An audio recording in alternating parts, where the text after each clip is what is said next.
पुण्यात भाजप कार्यकर्त्यांनी काँग्रेस भवनात आंदोलन केलंय।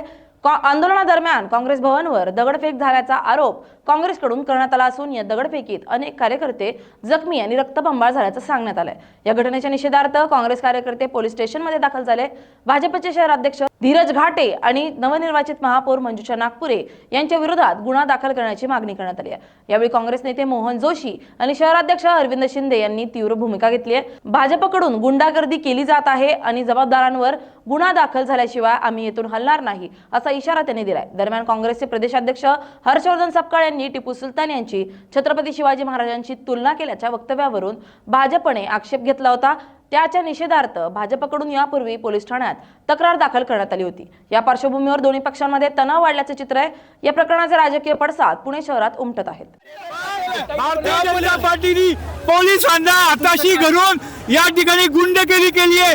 लोकशाहीमध्ये अशा पद्धतीचं आंदोलन हे आजपर्यंत कधी झालेलं नाही। ज्या पद्धतीने पुणे पोलिसांनी भाजपला संरक्षण दिलेलं आहे ते मुळात घाणेरडी गोष्ट। एखादा आंदोलन 10-15 मिनिटाच्या वर चालत नाही। पोलिसांनी जाणून बुजून मागची 2 तास भाजपला अशा प्रकारे आंदोलन करायला पाठिंबा दिलाय। पोलिसांच्या उपस्थितीमध्ये पत्रकारांच्यावर आणि कार्यकर्त्यांवर दगडफेक या सगळ्या प्रकरणात पुण्याच्या नवीन महापौर सुद्धा सहभागी आहेत। काँग्रेसकडून दगडफेक करण्याचा आरोप करण्यात आलेला आहे। काय ही प्रवृत्ती काँग्रेसची आहे। दगडफेक आम्ही कशासाठी आलो होतो? छत्रपती शिवाजी महाराजांचा मान सन्मान राखण्यासाठी। आणि जी काही चूक त्यांच्या प्रदेशाध्यक्षांनी केली आहे ती चूक आम्ही त्यांना निदर्शनात आणून देत होतो। अशा वेळेस जर भाजपचे कार्यकर्ते निषेध व्यक्त करतायत तर समोरून दगड आमच्या अंगावर आली। दगडफेकची सुरुवात काँग्रेसकडनं करण्यात आली होती। आता हे पोलीस तपासात स्पष्ट होईल। मात्र आमच्या कार्यकर्त्यांना सुद्धा दगड लागलीत। मी स्वतः दगड बघितली मोठी मोठी। कोणावर दगडफेक केली, काय नेमकं घडलेलं?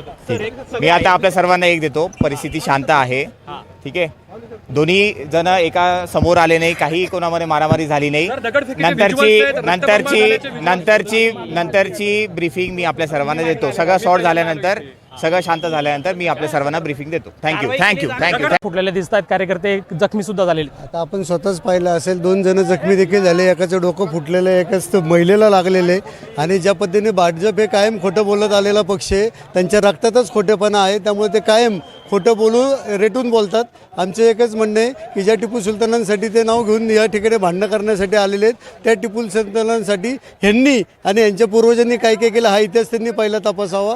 छत्रपती शिवाजी महाराजांचं नाव घेण्याची ह्यांची लायकी नाही आहे। इंग्रजांबरोबर हे पेशवे स्वतः टिपू याच्यावर राज्यावर चाल करून गेले। त्यांनी शृंगेरी मठाचं नुकसान या ठिकाणी पेशव्यांनी केलं।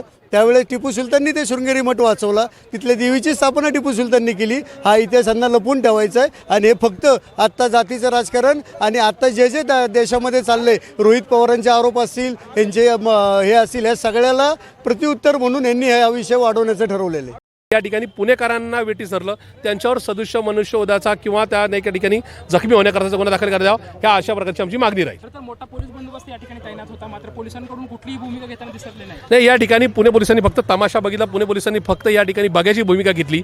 या पुणे पोलिसांनी 2 तास हा रस्ता रोखून धरल्यानंतर सुद्धा भाजपवाल्यांवर कारवाई केली नाही। म्हणून अशा प्रकारे हा या ठिकाणी आता याला हिंसक वळण मिळालं, हा आमचा थेट आरोप आहे। पुण्याच्या राजकारणाला मोठा इतिहास आहे आणि अशा पद्धतीने एखाद्या पक्षाच्या कार्यालयावर दगडफेक होणं हे कितपत योग्य वाटतं? हे पहिल्यांदा घडतंय। अशा प्रकारचा हल्ला पहिला कधीच झालेला नव्हता। किंबहुना कुठल्याही राजकीय नेत्याच्या नायका घरावर किंवा कुठल्याही पक्षाच्या कार्यालयावर आजपर्यंत असा मोर्चा नेण्यात आला नव्हता।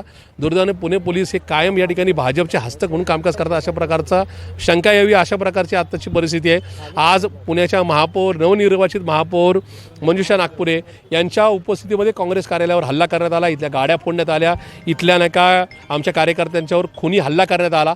तर या महापौरांवर आणि शहराध्यक्ष धीरज घाटे यांच्यावर खुनाचा गुन्हा दाखल करण्यात यावा, ही मागणी करण्यासाठी परस्पर पोलीस स्टेशनला चालू आहोत।